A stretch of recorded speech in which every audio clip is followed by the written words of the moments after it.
नमस्कार। मध्य प्रदेश का चुनाव समाप्त हो चुका है। आप जानते हैं अब 3 दिसंबर का इंतजार है जब नतीजे सामने आएंगे और इस बार किसकी सरकार मध्य प्रदेश में बनेगी ये तो पता चल ही जाएगा उसी दिन। लेकिन मध्य प्रदेश का चुनाव इस बार हिंसा के कारण सुर्खियों में बना हुआ है।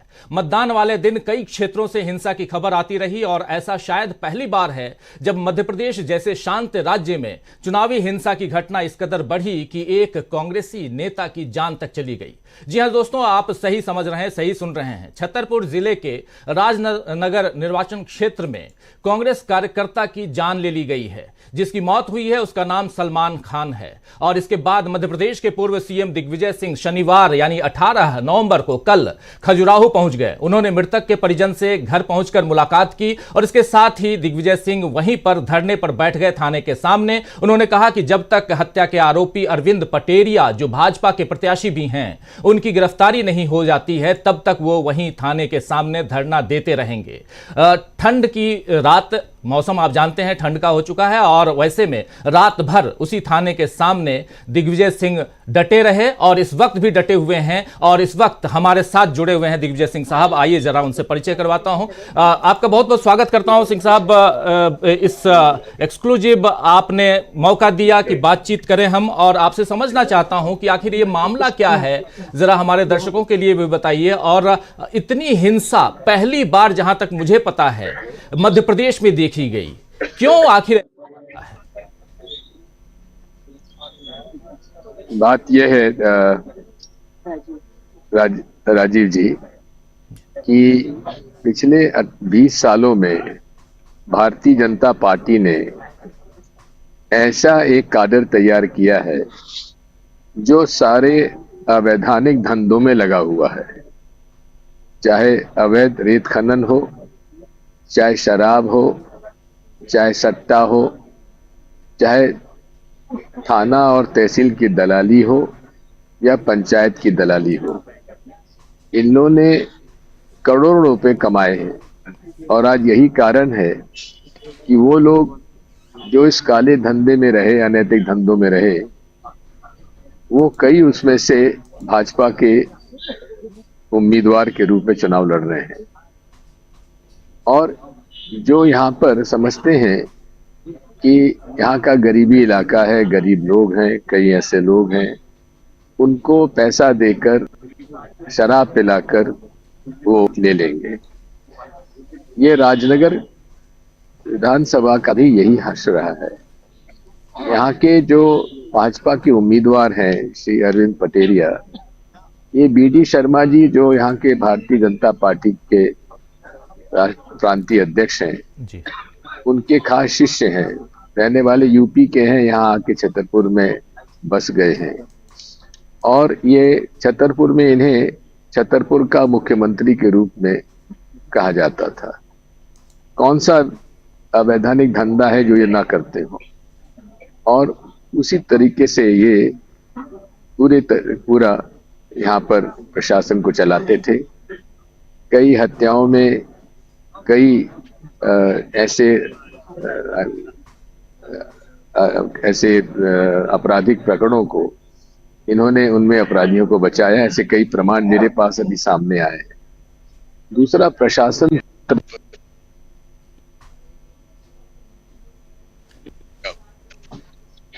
और इसमें जी आ रही आवाज आ रही है आपकी। इसमें थानेदार और रेवेन्यू पटवारी वगैरह वगैरह, इनके एक रिश्तेदार भाई शायद हैं, पटवारी हैं, जो कि कलेक्टर एसडीएम भी उनको बहुत आदर के साथ भाई साहब के रूप में जानते हैं। तो पूरे तरीके से पटेरिया जी जो हैं, अरविंद पटेरिया जी, छतरपुर के मुख्यमंत्री के रूप में काम कर रहे थे और थानेदार, एसपी वगैरह सब इन्हीं के सिस्टम से काम करते रहे। हमारे प्रतिनिधि इस इलाके के श्री विक्रम सिंह नाती राजा, उन्होंने अक्टूबर के महीने में अनेक पत्र लिखे चुनाव आयोग को कि ये लोग 5-5 साल से, 3-3 साल से यहाँ जमे हुए हैं और ये नियम कानून से काम नहीं कर रहे हैं, पूरे तरीके से भाजपा के कार्यकर्ता के रूप में काम कर रहे हैं। लेकिन माननीय चुनाव आयोग ने इसको संज्ञान में नहीं लिया और उन्हीं के शह पर यह सब कुछ हुआ। एक यहाँ पर सब इंस्पेक्टर हैं जिनके पास टीआई का चार्ज है, पंकज शर्मा। वो जी वहां पे राजनगर में वे टीआई है और उनकी थार, उनके पास जीप है, उसमें भाजपा का प्रचार होता रहा। खुलेआम शराब बढ़ती रही, पैसा बढ़ता रहा और यूपी के लोग आकर ये प्रचार करते रहे। कोई यहाँ पर कोई रोक टोक नहीं थी। इसी तरह से 16-17 की रात को 15-20 गाड़ियां लेकर, हथियार लेकर ये लोग पैसे बांट रहे थे। जी तो हमारे उम्मीदवार ने वहां जाके उनको रोकने की कोशिश की। इसी बीच रास्ते में उनका जो कारकेड था दोनों का, वो आपस में आमने सामने हो गया।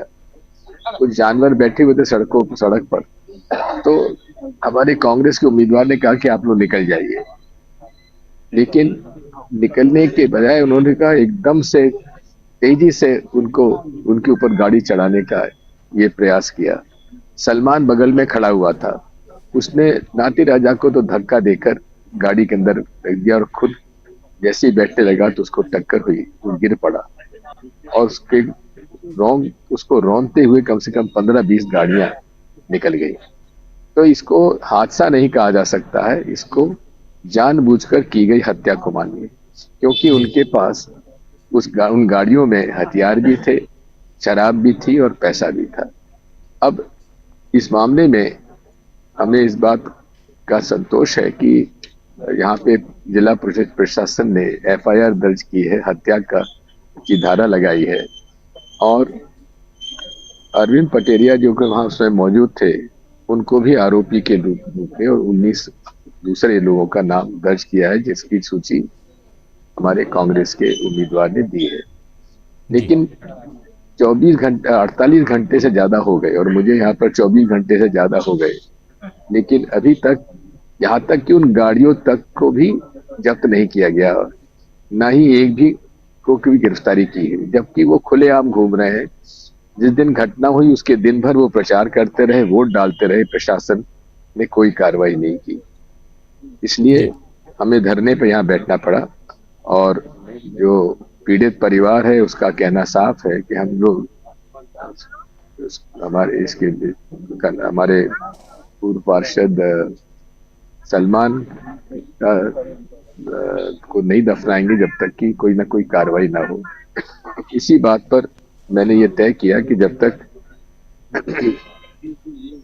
हमारे पीड़ित परिवार की संतुष्टि नहीं होती है, जब तक उसके को नहीं दफनाया जाता है, तब तक मैं थाने के सामने पूरी तरीके से अनुशासन के साथ हम लोग धरने पर बैठे हुए हैं। आप लोगों की मुख्य मांग क्या है? गिरफ्तारी, जो प्रत्याशी हैं उनकी गिरफ्तारी हो, भाजपा के जो प्रत्याशी हैं जी हाँ, सख्त कार्रवाई हो, तत्काल कार्रवाई हो। अब उनका कहना है कि साहब इसमें हमने स्पेशल इन्वेस्टिगेटिव टीम लगा दी है और ये सब लोग भागे हुए हैं, कोई मिल नहीं रहा है और हमको थोड़ा समय और दीजिए। इस बात पे चर्चा हो रही है। पीड़ित परिवार का एक ही बच्चा बचा है, ये पहले खाता कमाता था, अब एक ही बेटा बचा हुआ है, तो उसको लोग शासकीय नौकरी चाहते हैं, कुछ राहत चाहते हैं और चाहते हैं प्रशासन से, पुलिस विभाग से कि हमको एक निश्चित समय बताया जाए कि इस बीच में कार्रवाई हो जाएगी, तो हम दफना देंगे। जी, लेकिन पहले चुनाव, अब तो चुनाव संपन्न हो चुका है, लेकिन चुनाव से पहले ऐसी प्रतिक्रियाएं दोनों दलों के बीच से आती रहीं। चुनाव आयोग का क्या रवैया रहा, जरा ये समझना जरूरी है, क्योंकि इतनी हिंसा की वारदात, आप तो एक जगह बैठे हुए हैं, लेकिन खबरें जो मध्य प्रदेश से आ रही हैं वो अलग अलग क्षेत्रों से जो हिंसा, शायद आप ज्यादा बेहतर बताएंगे कि ऐसी हिंसा शायद पहली बार हुई हो मध्य प्रदेश में। इसको लेकर चुनाव आयोग की क्या प्रतिक्रिया, क्या रवैया रहा उसका? यदि चुनाव आयोग, माननीय चुनाव आयोग, लगभग हमारी 1000 शिकायतें थी अधिकारी कर्मचारियों के खिलाफ, अगर वो उस पर कार्रवाई करते तो कोई इस प्रकार की घटना नहीं होती। क्योंकि जब प्रशासन ही काम कर रहा है, प्रशासन ही भाजपा का काम कर रहा है। मैं दतिया में नरोत्तम मिश्रा चुनाव लड़ रहे हैं, 42 वहां पे कर्मचारी अधिकारी ऐसे थे जो उनके नातेदार, रिश्तेदार, उनके कहने पे काम करते हैं।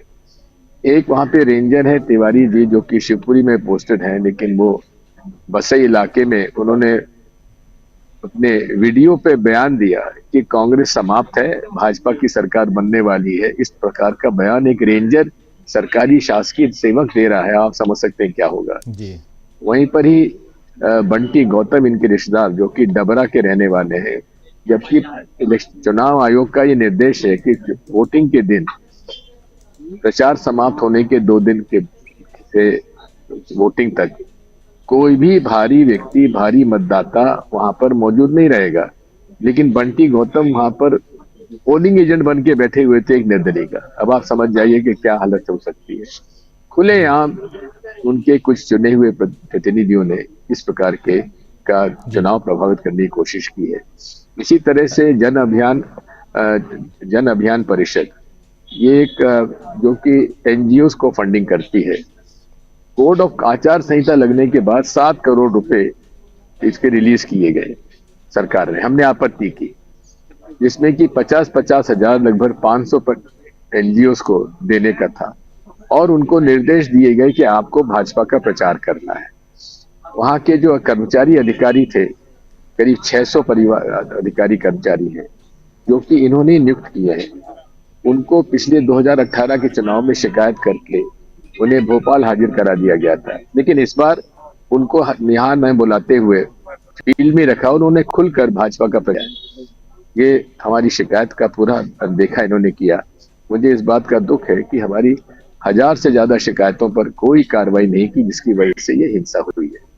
जी, इसमें एक बात और भी है। प्रधानमंत्री नरेंद्र मोदी ने अभी पिछले दिनों एक बयान दिया चुनावी सभा के दौरान कि कमल का बटन ऐसे दबाना कि जैसे कि फांसी दे रहे हो किसी को। क्या ये हिंसा को उकसाने वाला, हिंसा के लिए लोगों को उकसाने वाला बयान, इस पर आप लोगों की क्या प्रतिक्रिया है? क्योंकि आप देखिए, ऑलरेडी आप उस जगह पे बैठे हुए हैं जहां हिंसा हुई है, और एक परिवार आज भुगत रहा है। सलमान आज नहीं है आप लोगों के बीच, हम सबके बीच, और ऐसे में प्रधानमंत्री का ये बयान, इस पर क्या कहना है आपका? प्रधानमंत्री का तो ऐसा लगता है कि वो न तो उनके ऊपर कोई संविधान है, न नियम है, न कानून है। और हमारे माननीय केंद्रीय चुनाव आयोग ने तो ये तय कर लिया है कि नरेंद्र मोदी खुदा है, उनके खिलाफ कोई कार्रवाई नहीं हो सकती, न उनको नोटिस दिया जा सकता। खुलेआम अमित शाह जी लोगों को कह रहे हैं कि कोई अधिकारी कर्मचारी अगर फूल का काम नहीं करता है तो शिवराज सिंह जी उसको देख लेना। ये ऑन रिकॉर्ड होम मिनिस्टर कह रहे हैं आचार संहिता के लगने के बाद। प्रधानमंत्री जी कर्नाटक में कह रहे हैं बजरंगबली का नाम लेकर आप बटन दबाइए, भाजपा को वोट दीजिए। यहाँ पर जिस तरह का आपने अभी उल्लेख किया है, तो ये तो सरासर उल्लंघन है, सरासर हिंसा को निमंत्रण देना है। लेकिन माननीय चुनाव आयोग इसको संज्ञान में क्यों नहीं ले रहा है, नोटिस तक नहीं दे रहा है, तो क्या उम्मीद करें इनसे? जी, एक सवाल ये भी है सिंह साहब की 17 तारीख को, यानी कि परसों मतदान समाप्त होने के बाद अब 3 तारीख तक का इंतजार है, और इन 17 से 30 के बीच एक बहुत बड़ा गैप है। ईवीएम की सुरक्षा को लेकर भी बहुत सारे सवाल, बहुत सारी बातें हो रही हैं। कुछ वीडियोस भी आज तैर रही हैं सोशल मीडिया में, कितने सही कितने गलत मैं उसका दावा नहीं करता, लेकिन उसकी भी चर्चा अब हो रही है ईवीएम की सुरक्षा को लेकर। इस पर आपके कार्यकर्ता, आपकी पार्टी कितना सजग है? पूरी तरह से सजग है और पूरा एहतियात बरता जा रहा है। अभी शिवपुरी में बोहरी क्षेत्र की ईवीएम मशीन पकड़ी गई। ये कब्रिस्तान पर एक बोलेरो खड़ी हुई थी, रात को सब लोगों ने जाके उसे पकड़ा, उसमें से ईवीएम मशीन निकली। अब ये बोलेरो कब्रिस्तान में क्या कर रहा था, क्यों वहां रखी हुई थी?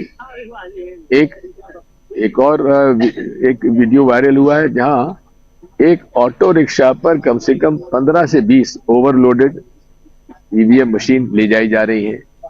ये कौन सी ईवीएम मशीन है, किसकी है, क्यों ले जाई जा रही है? इसमें चुनाव आयोग इसको देखे, रिटर्निंग ऑफिसर इसको देखे, लेकिन इनसे कोई उम्मीद हमें नहीं है। लेकिन फिर भी कांग्रेस पार्टी के सारे उम्मीदवार और हमारी टीम पूरी सचेत है, और इस तरह के कोई चोरी अगर होगी तो उसको तत्काल हम लोग उजागर करेंगे। लेकिन एक बात और भी है, जब चोरी की बात आ रही है तो पिछली सरकार आपकी चोरी कर ली गई थी, इस बार कितने आश्वस्त हैं? दिग्विजय सिंह जी पिछली सरकार में आप करता धरता थे, मुख्यमंत्री कमलनाथ जी थे, लेकिन इस बार भी आपने जितनी मेहनत की है उसकी चर्चा दिल्ली तक हो रही है और पूरे देश में हो रही है। पूरे सबसे ज्यादा पूरे मध्य प्रदेश में घूमने वाले आप हैं। और पिछली सरकार जिस प्रकार 13-14 महीने की सरकार गिरा दी गई और फिर से शिवराज सिंह सरकार में आ गए, अब इस बार कितने आप लोग इसके लिए सजग हैं, सचेत हैं? क्योंकि उस समय ज्योतिरादित्य सिंधिया का नाम लिया गया और लिया क्या गया अभी भी चर्चा हो ही रही है, लेकिन अब ऐसा ना हो इसके लिए क्या कुछ नई रणनीति है आप लोगों के पास, या इतनी सीटें आ रही हैं कि अब उसकी तरफ सोचने की जरूरत ही नहीं है? पहली बात तो ये कहना गलत है कि मैंने बहुत ज्यादा काम किया है। मैंने कोई ज्यादा काम नहीं किया है। मुझसे ज्यादा काम अन्य कई लोगों ने किया है। कमलनाथ जी ने बहुत मेहनत की है, बाकी अन्य नेताओं ने भी मेहनत की है। मैंने तो अपना फर्ज निभाता रहा हूं और निभाया है। लेकिन प्रश्न इस बात का है कि सौभाग्य से हमारे पास कोई सिंधिया बच्चा नहीं है, इसलिए कोई खरीद फरोख्त होने की संभावना कम है। फिर भी हम लोग एहतियात बरतेंगे और इस प्रकार की कोई घटना ना हो, ऐसा हम लोग देखेंगे। जी, एक आखिरी सवाल, 3 तारीख को कितनी सीटें कांग्रेस को आ रही हैं? मैं शुरू से कह रहा हूं 130 प्लस। जी, राहुल गांधी की पदयात्रा हो गई और आपकी 2 यात्राएं हुई दिग्विजय सिंह साहब। एक यात्रा आप पहले नर्मदा की कर चुके हैं और नर्मदा मैया की, और उसके बाद आपने इधर भारत जोड़ो यात्रा में भी पूरी महत्वपूर्ण भूमिका निभाई थी, और इसके बाद अब तीसरी यात्रा की भी चर्चा हो रही है, और साथ साथ आप लोग जो यात्रा भी कर रहे हैं ये भी एक यात्रा ही है। इस यात्रा से कितना फायदा मिला है कांग्रेस पार्टी को? नर्मदा यात्रा तो राजनीतिक नहीं थी, पूरी तरीके से आध्यात्मिक यात्रा थी। इसको राजनीति से ना जोड़े तो अच्छा है। बाकी हम लोग भारत जोड़ो यात्रा में राहुल जी के साथ थे, और हमें इस बात की खुशी है कि मध्य प्रदेश में खूब अच्छा उनका न केवल स्वागत हुआ कि बहुत बड़े पैमाने पर हमारे आम जनता ने राहुल जी को संपर्क से निकट से देखा और उसका बहुत असर हुआ। उसी की वजह से आज जो ये धर्म के नाम पर जो नफरत फैलाते हैं उसका उतना असर नहीं हो रहा है जितना कि पूर्व में हुआ करता था। जी, एक आध और सवाल पूछूंगा फिर आप, मैं जानता हूं बहुत व्यस्त हैं। अब यहां से कहा जा रहा है कि ये जो है सेमीफाइनल है, इसके बाद 2024 का लोकसभा चुनाव, लेकिन 2018 में भी ऐसे ही कांग्रेस की सरकार बनी थी और उसके बाद 29 में से 28 सीटें बीजेपी को चली गई थी। इस बार कितनी मजबूती के साथ कांग्रेस जो है 2024 के लिए भी तैयार है मध्य प्रदेश में? पूरे तरीके से हमारी अब तैयारी जिस प्रकार से विधानसभा की रही है उसी प्रकार की तैयारी हमारी लोकसभा की भी होगी, और न केवल मध्य प्रदेश में लेकिन पूरे देश की भी होगी। जी, अब आखिरी सवाल, सलमान के साथ जो कुछ हुआ है इस पर आगे आप लोगों की क्या स्ट्रेटेजी है, क्या कुछ करने जा रहे हैं? जहां अभी धरने पे बैठे हैं, कब तक यहां रहेंगे और इसके आगे क्या? मेरे साथ सलमान के पिताजी मौजूद हैं, जिनको मैं आपको दिखा रहा हूं। जी ये जी, नमस्कार करता हूं आपको। बोल दीजिए अपना नाम बता दीजिए। हारून खान। जी, खान साहब आपको नमस्कार करता हूं, और बहुत दुख की घड़ी है और ये सचमुच अच्छा नहीं लग रहा है कि आपको यहां और ऐसे बैठना पड़ा और इस ढंग से हम लोग मुखातिब हो रहे हैं, रूबरू हो रहे हैं। लेकिन ये बहुत दुखद घटना। आगे की स्ट्रेटेजी मैं दिग्विजय सिंह साहब से पूछ रहा हूं कि क्या कुछ करने जा रहे हैं। दिग्विजय सिंह जी, आगे क्या यहां से, क्योंकि हिंसा वाला प्रदेश तो नहीं रहा है मध्य प्रदेश, उस हिसाब से भी समझना चाहता हूं कि कांग्रेस जैसा आप कह रहे हैं कि 130 सीटों के साथ, उससे प्लस उससे ज्यादा सीटों के साथ सरकार में आने जा रही है, हिंसा को कैसे रोकेंगे? जो कुछ यहां हुआ है ये अपने आप में दुखदाई है। एक पिता आपके साथ बैठे हुए हैं और उनसे जो आपने मुलाकात करवाई, यहां से भी समझना चाहता हूं कि ऐसे दिन ना आए, ऐसे दिन देखने ना पड़े परिवार को। क्या कुछ कांग्रेस आएगी तो करेगी? आपने खजुराहो का देख लिया, इसी प्रकार रहली में, अटेर में, शिवपुरी में, पोहरी में अनेक जगह इस प्रकार की घटनाएं हो रही हैं। मुझे उम्मीद है कि जो गुंडों को पाला है भारतीय जनता पार्टी ने, जो अवैधानिक काम करते हैं, कमलनाथ जी उनसे साथ सख्ती से पेश आएंगे। हमारी सरकार चाहे किसी पार्टी का हो, चाहे कोई व्यक्ति हो, जो गुंडागर्दी करेगा, अनैतिक कार्य करेगा, उसके खिलाफ सख्ती से कार्रवाई की जाएगी। और 5 साल यदि हमको जो काम करने का अवसर हमारे मध्य प्रदेश के लोग देंगे, तो हमें पूरा विश्वास है कि कमलनाथ जी के नेतृत्व में हम जितने भी गुंडागर्दी करने वाले लोग हैं, जितने लोगों के पास काली कमाई, अनैतिक कमाई का धन है, उनके खिलाफ सख्ती से कार्रवाई की जाएगी और सफाई की जाएगी। धन्यवाद जी। बहुत बहुत शुक्रिया आपका दिग्विजय सिंह जी, हमारे साथ आप बने रहे और आपने वक्त निकाला, और सलमान को न्याय मिले यही उम्मीद करता हूं। और आप लोग जिस मुकाम पे पहुंचना चाहते हैं वो मुकाम मिले। 130 प्लस का आपने कहा है, टारगेट आपकी तरफ से है, कितना जीत रहे हैं वो मुकाम आपको हासिल हो, आपकी पार्टी को हासिल हो। बहुत शुभकामनाओं के साथ बहुत बहुत धन्यवाद देता हूं आपका, बहुत धन्यवाद। तो आप सुन रहे थे दोस्तों, इस वक्त हमारे साथ एक्सक्लूसिवली जुड़े हुए थे सीधे खजुराहो से दिग्विजय सिंह, जो पूर्व मुख्यमंत्री हैं मध्य प्रदेश के, और उनसे आप एक्सक्लूसिव बातचीत सुन रहे थे। और यहाँ हम समझने की कोशिश कर रहे थे कि सलमान नाम के पूर्व पार्षद, जो कांग्रेस के बहुत ही एक्टिव कार्यकर्ता हैं, उनकी हत्या हो जाती है और उसके बाद थाने पर धरना देते हुए इस ठंड के मौसम में रात भर वहीं डटे हुए, टिके हुए दिग्विजय सिंह, जो पूर्व मुख्यमंत्री हैं मध्य प्रदेश के, एक कद्दावर नेता, जाना माना चेहरा, आप सब जानते हैं, उनसे बेबाक बातचीत, बहुत सारी बातें, बहुत सारे सवाल, उसका जवाब देते हुए अभी आप दिग्विजय सिंह जी को सुन रहे थे। बहुत बहुत शुक्रिया, आपने इस कार्यक्रम को देखा और आप हमेशा जुड़ते हैं, बहुत अच्छा लगता है, ऐसे ही जुड़े रहिए। नमस्कार।